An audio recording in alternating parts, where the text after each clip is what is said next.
Losing a husband to betrayal hurt, but losing my best friend in the same lie made me question every memory I had trusted. At first, that sounds like the kind of sentence people only say after years of therapy, or after they have told the story so many times that the edges have gone dull. That was not how it felt while I was living it. While I was inside it, everything still looked ordinary enough that I kept trying to save the relationship from my own suspicions. I kept telling myself there had to be an explanation smaller than betrayal, kinder than betrayal, easier to survive than betrayal.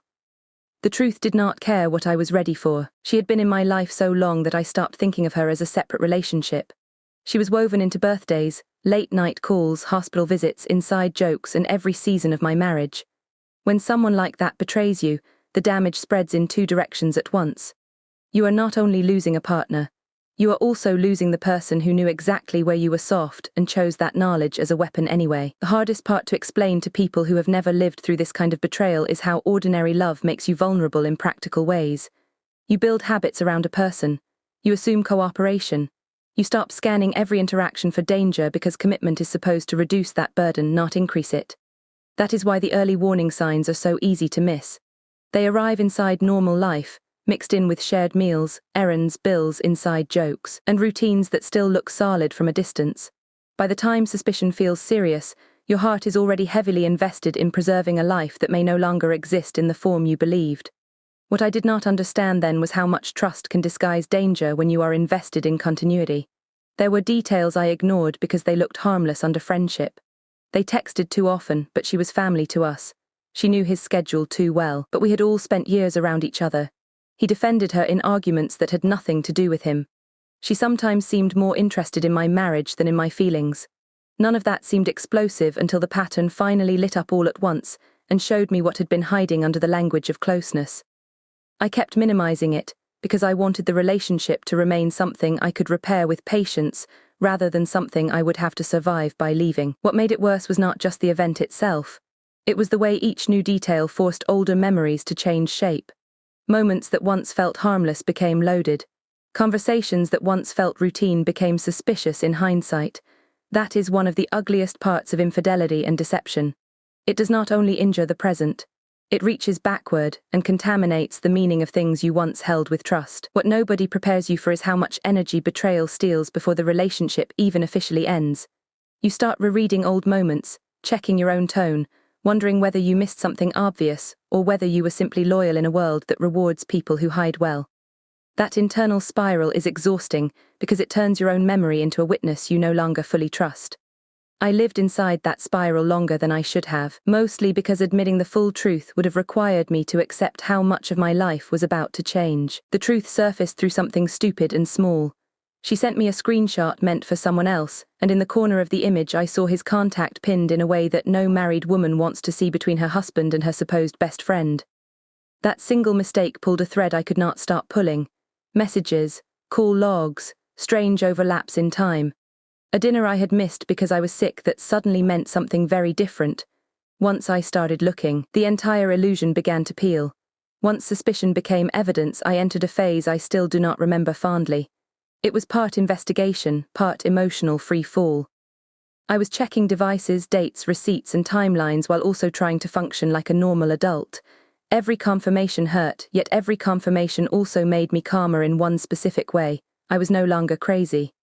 I was no longer misreading tension. The story was real, and because it was real, I could finally stop wasting energy trying to explain away what my instincts had been flagging for far too long. There is always a physical moment when the body understands before the mind does. My stomach dropped, my breathing changed, and the room seemed to narrow around whatever proof I was holding. What I found was unbearable not because it was confusing, but because it was coherent. They had private language, private meetings, private complaints about me.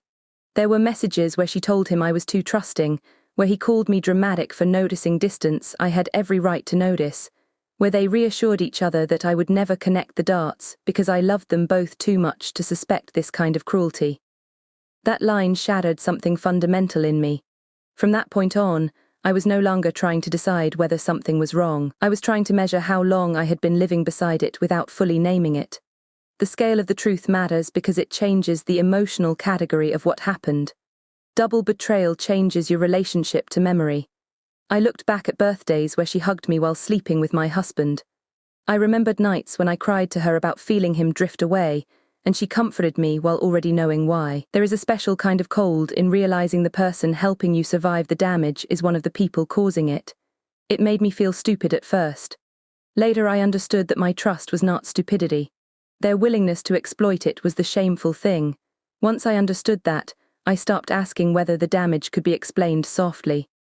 I started asking whether I could respect myself if I kept staying inside a story that required me to deny what was already obvious. Even before I made any final decision, something in me had already started separating clarity from comfort.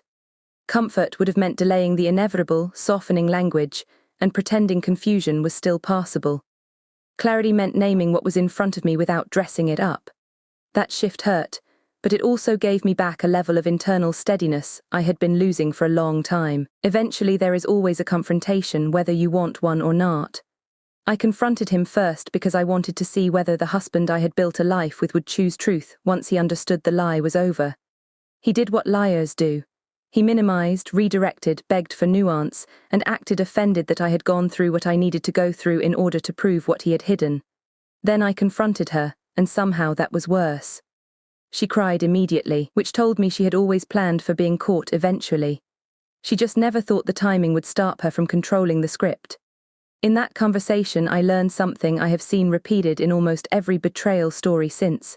When someone has been lying for long enough, exposure does not automatically produce honesty. Often it only produces a faster, more desperate form of strategy. I also learned that closure is rarely given cleanly by the person who caused the damage. More often, closure is assembled privately from facts, behavior, silence, and the eventual realization that you no longer need a better apology in order to make a better decision. That realization was painful because it forced me to stop waiting for the other person to become morally elegant after months of choosing something much uglier. After the confrontation, the aftermath begins, and the aftermath is rarely cinematic. It is practical, repetitive, humiliating, and emotionally expensive. The fallout was ugly in a way that isolated me. Mutual friends had to be told. Some believed me immediately. Others wanted a softer version because the real version implicated too many shared years. My marriage ended, but so did a friendship system around it. That is what people miss when they talk about betrayal only as romance. The blast radius is social, emotional, financial, and spiritual. You do not only lose people, you lose the rooms where you once felt at home. That stage taught me more about character than the actual discovery did, because it showed me who I was becoming under pressure and who the other person remained when the lies were no longer working. There is also a social cost to betrayal that people underestimate. You start thinking about who knew what, who suspected what, and who watched the relationship deteriorate without saying a word. Even when no one intended to humiliate you, the mere possibility that other people noticed pieces of the truth before you did can feel like a second wound. It is not pure ego. It is the pain of realizing your private devastation may have had an audience long before you had language for it yourself. And then comes the part no one glamorizes. The paperwork, the practical decisions, the humiliating phone calls, the explanations you owe people who were never in the room when your life actually broke. Meals still have to be made. Bills still have to be paid. Work still expects your attention. Meanwhile, your mind is replaying scenes it cannot fix. That contrast between ordinary responsibility and extraordinary pain is one of the loneliest parts of the whole process. In the end, my decision was less dramatic than people imagine and more important than any single argument.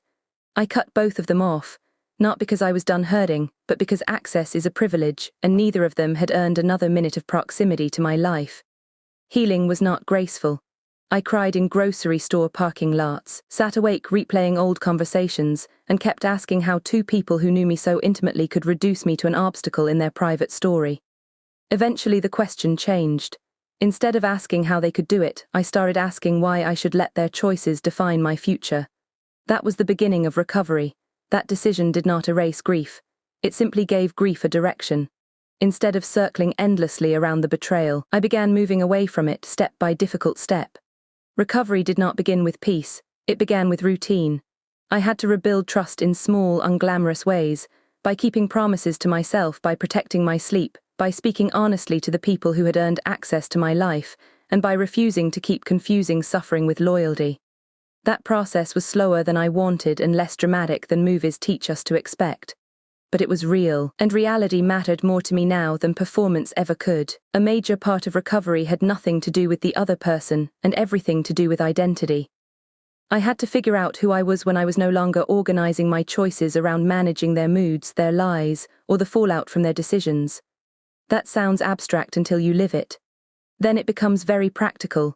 Different mornings, different habits, different spending, different boundaries, different standards for what gets access to your time. The rebuild was not only emotional, it was structural, and that structural change is what made the healing last instead of feeling temporary. The worst betrayal I ever experienced came from the two people I trusted most, and for a long time that made the whole world feel unsafe. But the world was not what lied to me. Two specific people did. Learning that difference saved me. It let me grieve without turning bitterness into my identity. They broke the relationships. They did not get to keep my life too. I do not tell this story because I enjoy revisiting it. I tell it because there are people still living inside the version of confusion I once called normal. If you are one of them, I hope you understand this. Clarity may arrive quietly, but once it arrives, it asks something of you. It asks whether you will keep protecting a lie because you are afraid of what truth will cost, or whether you will accept the cost and